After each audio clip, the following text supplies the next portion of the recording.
अब रुक करते हैं उत्तर प्रदेश के प्रयागराज की खबरों की ओर, जहां पर भूमाफियाओं के हौसले बुलंद हैं। कुछ महीने पहले ही इस्माइल विरुद्ध मुस्लिम पीड़ित ने लगाई थी सीएम योगी मुख्यमंत्री से गुहार कि उसकी भूमि पर भूमाफिया किस तरीके से अवैध प्लॉटिंग का कार्य कर रहे हैं। वहीं पर आपको दिखाते हैं, जो आप स्क्रीन पर वीडियो देख रहे हैं, ये उसी पीड़ित वृद्ध मुस्लिम इस्माइल का है, जहां पर उसकी ज़मीन है और शासन प्रशासन उसी के ही परिवार पर अत्याचार कर रहा है। ये कहना है पीड़ित परिवार का, जहां पर लगातार उसकी आवाज़ को दबाया जा रहा है। हंगामा टाइम्स न्यूज़ से उसने गुहार लगाई है। उसी के तहत हम आपको ये दिखा रहे हैं किस तरह से पीड़ित परिवार परेशान है और सीएम योगी आदित्यनाथ से लगा रहा है न्याय की गुहार। आइए डालते हैं विशेष रिपोर्ट करना।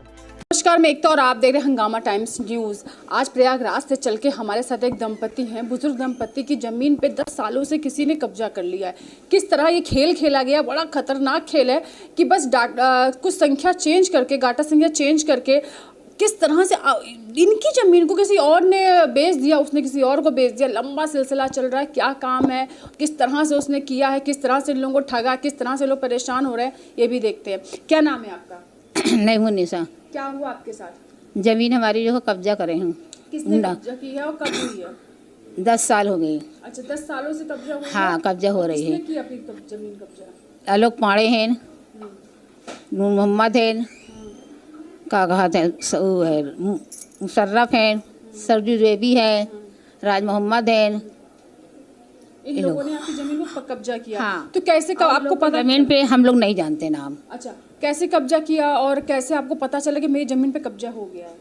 इन लोग कब्जा का अपना जमीन पे रजिस्ट्री करते हैं, दूसरे जमीन पे कब्जा देते हैं। अच्छा, रजिस्ट्री अपनी जमीन पे कर लेते हैं। हाँ। और कब्जा किसी और पे करा देते हैं। और किसी पे कराते हैं। तो जिन पे कब्जा कराते हैं वो लोग, जिनको ये लोग बेवकूफ़ बना के जमीन बेच रहे हैं, तो वो लोग कभी बोलते नहीं, वो जिनको साथ ठगी हो रही है वो लोग कभी आपसे मिले हैं? नहीं, बाहरी आदमी क्या जाने कि क्या है क्या नहीं। तो आपकी जमीन को कितना समय हो गया कब्जा हुआ? अरे 10 साल हो गया। जमीन किसके नाम है? जमीन कागज इस्माइल के नाम है। अच्छा, तो इस्माइल जी, क्या आपने कहाँ गए अपनी शिकायत लेकर अब तक? हम तो गए थाने पे गए हैं, पुलिस चौकी पे गए हैं, सब बोले गए कल प्रधान से वो पटवारी से दस्तखत कराए लो, पटवारी मोहर लगाए, वो नापे गलत नापे तो पटवारी मोहर लगाए के तब हमका लिख के मोहर लगाए हमका दिए। तो पाने जो है और जो पाने तो कहना हम छोड़ देंगे, और तब वो नहीं छोड़े हैं। दोबारा फिर गए तो कहा जो उन्हें जाओ अपन कब्जा कर लिया।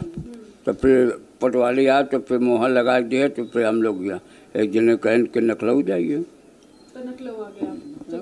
तो कभी आलोक से आपने कहा कि तुम ऐसा क्यों कर रहे हो, मेरी ज़मीन पे, अपनी ज़मीन को सौदा करके हमारी ज़मीन पे कब्जा दिला रहे हो, कभी आपने बोला उससे? हम लोग कितनी मरतबा गए, तो 114 नंबर में फ़ोन भी लगाए। तो क्या कहता है? हम लोग ये कहे हमारी ज़मीन है, वो कागज़ नहीं दिखा रहा, हम लोग अपना कागज़ दिखा रहे हैं। वो भी कहें कि कहते हैं, दरोगा भी बोल रहा कि नहीं है उसकी ज़मीन, उसको देना चाहिए कुछ। तो बोले कि हाँ देंगे, फिर उसके बाद नाड़ जाता है। जब चले जाते हैं दरोगा पुलिस, वो दे देते हैं पैसा, तो नाड़ जाता है, फिर कहता कि हम नहीं देंगे। अच्छा, तो तुम्हारी ज़मीन नहीं है। तो ये जो खेल खेला जा रहा है वो इस तरह से खेला जा रहा है। आपको बता दें कि अपनी ज़मीन पर रजिस्ट्री, यानी कि मैंने अपनी ज़मीन पर रजिस्ट्री कर ली है और कब्जा जो है मैंने इनकी ज़मीन पे करा दिया, ये ना मामला? हाँ, इसीलिए करते हैं। जिसके शिकायत लेके ये उत्तर प्रदेश में योगी आदित्यनाथ से भी इनकी मुलाकात हुई है, ये अपने ज़िले में भी पहुंचे हैं, थाने से भी मदद नहीं मिल रही है, और धीरे धीरे उसने क्या किया, इनकी पूरी ज़मीन दूसरों को बेचता चला गया। और इनको अभी तक सिर्फ कानूनी लड़ाई लड़ रहे हैं, इनके हाथ में कुछ नहीं है। और उसने इनके साथ में ऐसे बहुत से लोग हैं जिनके साथ में उसने खेल खेला है। तो अगर आपके साथ भी ऐसा कुछ घटना घट रही है तो हमें बताना ना भूलें। बने